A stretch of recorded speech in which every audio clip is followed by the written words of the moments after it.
And now for the second lecture in the unit Do Not Weep for Pluto. Today we will discuss dwarf planets, moons, comets, and other minor bodies. We'll start with a review of the satellite systems and rings, then we'll move on to ice worlds, Pluto and beyond, and also we'll finish with comets.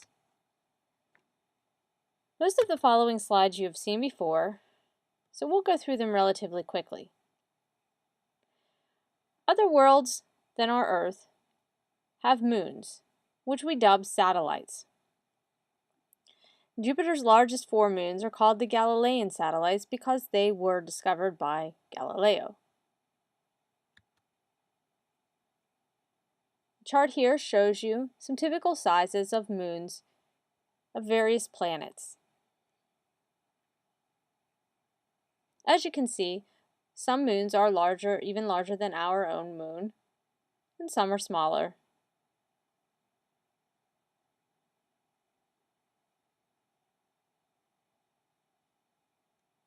What is interesting to note is that for the size of our own planet Earth, we have the largest moon proportionally as a proportion of our size than the other planets that have moons.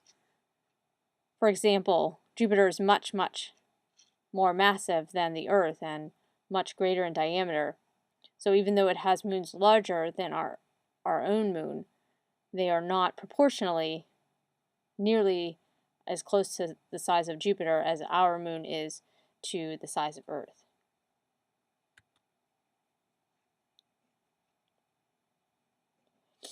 If a satellite is greater than about 400 kilometers across, it should contain enough mass, depending on what it's composed of, to pull itself together gravitationally into a spherical shape. If it does not have quite as much mass, it will be more irregular in shape.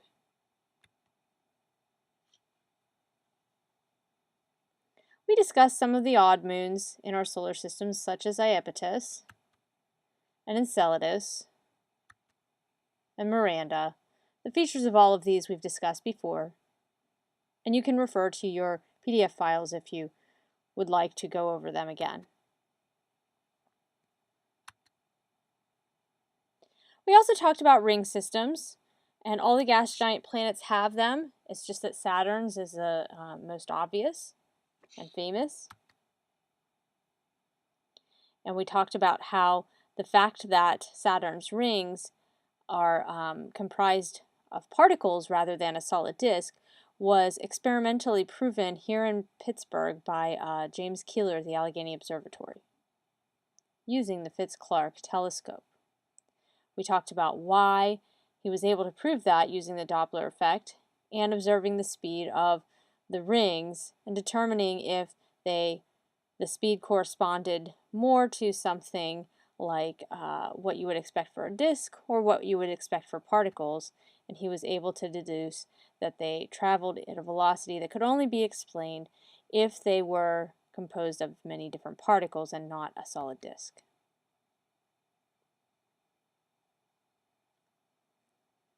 We talked about some of the gaps in the rings, which are caused by the resonances at those locations.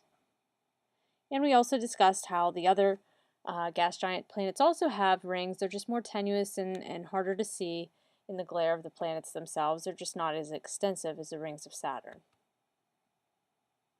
Shepherding satellites, we discussed also, that kind of keep the rings in place. You can think of them as that.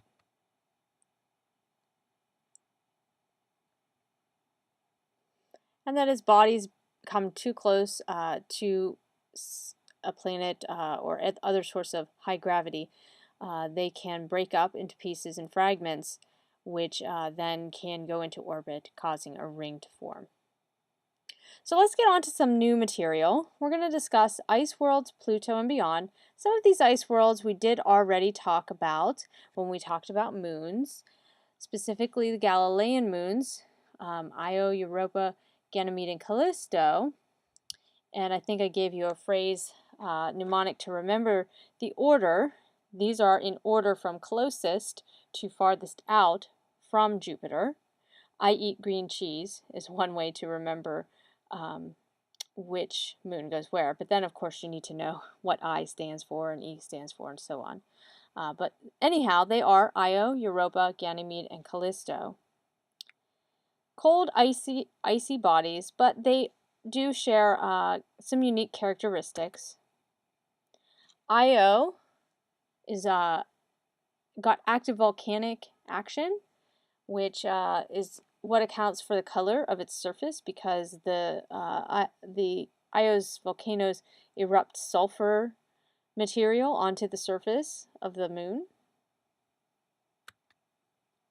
Europa, on the other hand, is covered in ice, which underneath it is thought that there's an extensive ocean underneath this ice. So some people that study what is called exobiology, or the study of biological, biology outside of the Earth, which of course is highly theoretical. Some people say that this could be a place where we might look for extraterrestrial life forms lurking below the ice here in the liquid ocean underneath. Ganymede also probably has some layer of liquid ocean, although not quite as extensive as Europa.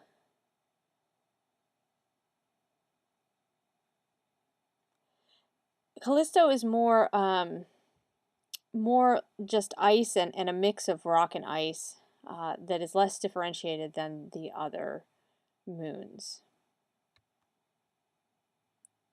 Another interesting moon is Saturn's moon Titan, which the Huygens probe was sent to and was able to take some pictures.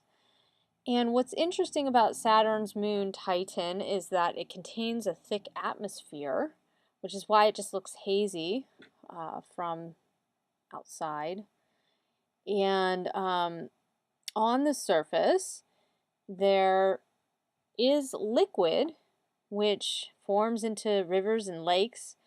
Although it's not liquid water, it's liquid methane.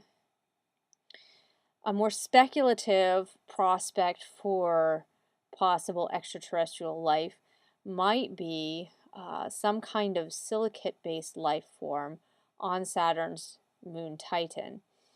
We are a carbon-based life form, and as far as we know, carbon and water as the solvent are what you need for life as we know it. However, it's possible that, theoretically possible anyhow, that instead of carbon, silicon could act as what life form could build off of, and the solvent then would be liquid methane.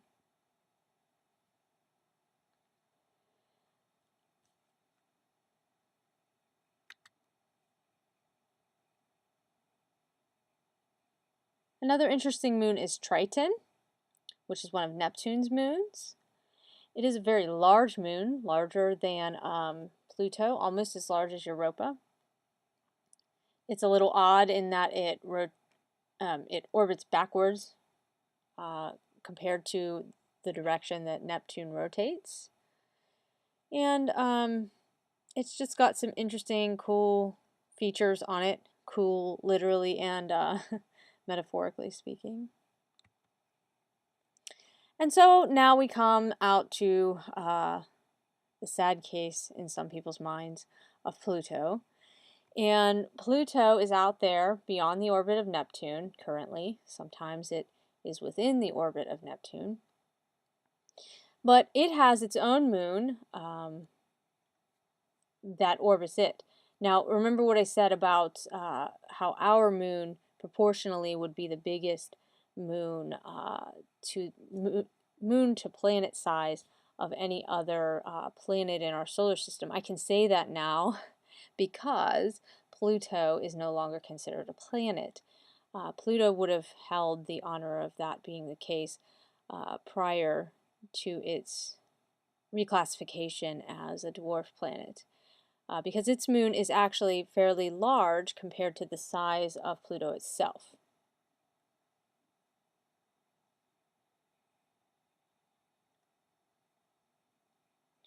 Other moons may be gravitationally associated with Pluto as well. And as we said earlier, Pluto's orbit does take it inside Neptune's orbit during some points in its orbit.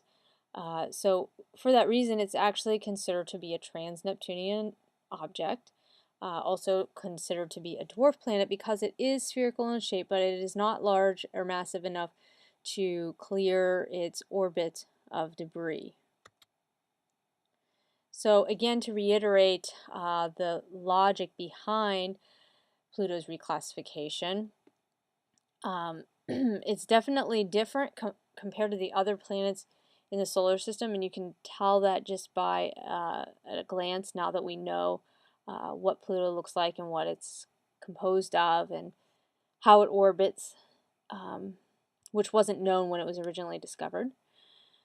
But basically, the idea is that the planet must be massive enough not only to pull itself into this spherical shape, but also to have some room in its neighborhood where there are no other objects of comparable mass. So it's cleared its orbit of debris and or other planets or objects of comparable size. This is clearly not the case with Pluto because it exists in this realm of trans-Neptunian objects of similar size and similar orbit. Therefore, Pluto, along with Ceres and some other objects, was reclassified as a dwarf planet in 2006. Here are some, just to show you, the orbits of some other trans-Neptunian objects. You can see that they tend to be tilted with respect to the plane with which most of the planets orbit in. But Pluto is not alone out there by any means, is the point of this cartoon here. So it's it's obvious that if we were going to consider Pluto to be a planet, then what would we do with all of these other objects? Suddenly the population of planets in our solar system, if Pluto is a planet, then by all rights Quasar and all of these other objects out here, Orcus, should also be considered planets, and then we would have, you know, more than 100 planets in our solar system, and suddenly you wouldn't be able to count on elementary school students to memorize the order of the planets from the sun, and not to mention that the order of the planets then would be highly confusing because you can see these orbits create kind of a tangled web here where, you know, at some point Pluto is inside Neptune's orbit, at some point one of these trans-Neptunian objects may be closer than the other, and then they switch later on in their orbits. So clearly it would just be too many planets to consider, and these represent then a separate kind of object, not really like a planet, not really like an asteroid, but closer to that in the sense that they take on more, they're smaller and there are more numerous objects in this region of the solar system. So here's a chart with some data about some of the larger trans-Neptunian objects. Pluto, you see, is on here, along with its diameter, excuse me, and its mass and semi-major axis. Semi-major axis, again, is the average distance to the sun from that object. But you see that when you're looking at this chart, Eris, for example, is a little farther from the sun, but it's comparable in size, both mass and diameter. Another interesting one, I think, is Sedna and Makemake. Actually, I wanted to talk about Makemake. It is in the same region, the trans-Neptunian region, and it's smaller than Pluto. However, its orbital eccentricity is actually much less than Pluto's. So in that sense, you know, it follows more the kind of expected orbit that you would have of a planet, again indicating that Pluto really isn't that unique or special or like the other planets. And finally, let's talk about comets. So when we see comets up in the sky, what we're seeing is not really the comet itself, but all of this gas being released as the comet plummets into the inner solar system. The comet itself is there as a nucleus, much smaller than this tremendous light and gas that we see. So when they're off there in their lonely, cold world, very distant from the sun, they just look like what we like to say is dirty snowballs. Lots of ice and some rock, irregular in shape, but not really glowing like we think of when we think of comets. That only happens when one of these comets comes in from out in the solar system.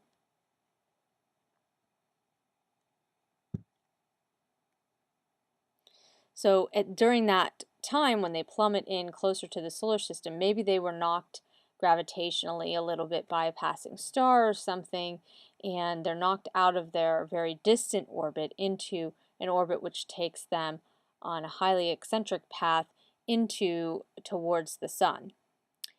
As they approach the heat of the sun, the ices rapidly change phases due to the heat, and they go straight from solid ice to gas, and this is why we see them glowing the way they do.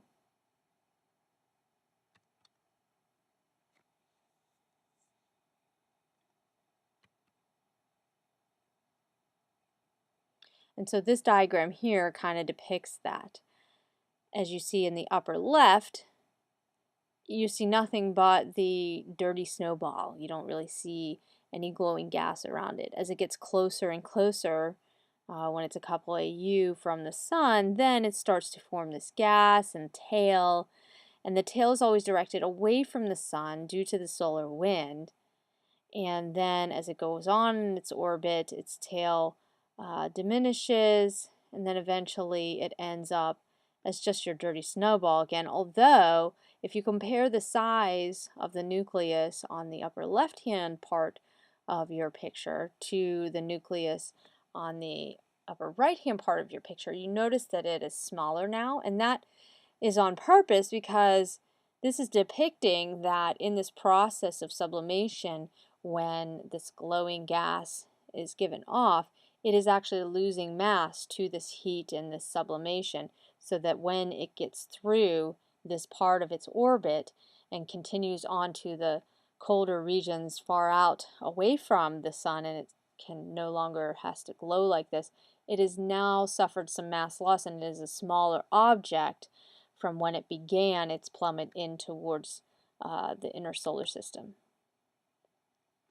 So where do these planets exist? I keep saying in the far regions of the solar system. What exactly do I mean by that? Well, I mean pretty far out there. Some of them as far as 100,000 AU. Some of them as close as 50 AU in the Kuiper Belt region. Others in the Oort cloud, thousands of AU from the sun. The sun would just look like a very bright star from that distance, to put that into perspective. And so they've also depicted here the orbit of Neptune, just to show you how far out we're talking. Once a comet is on a regular path, not all the comets that plummet in towards the sun end up on a regular orbit, but if they do, then they periodically visit our region of space in their plummet into the inner solar system. And in doing so, they leave some debris behind. That debris we see as meteor showers on a regular basis when we pass through that debris on our orbit. So meteor showers, we think of meteors, but the origin of these meteor showers that we see is generally the leftover debris from the orbit of some comet. And sometimes these take place on a regular basis and are pretty predictable. You can go out into your backyard if it's dark enough and clear enough, and you can see these meteor showers take place. They just look like a series of shooting stars going off. So here is a calendar which tells you when you can see different meteor showers. They're named after the constellations that you would look towards, but the comets they come from generally are not correlated with that constellation name because those comets are named separately. So the maximum rate, I think, is an interesting thing to note. It tends to be the case more in some of these meteor showers than others, that you are going to be more likely to see some of these shooting stars because they happen more frequently. For example, the Perseids in August, 40 to 100 of them per hour. Well, that's a lot. That's like at least one every minute. So on average. So if you're staring out there for at least an hour, you should have a pretty good chance of seeing more than one of these. In fact, if you just look out there for a minute, you should be able to see at least one.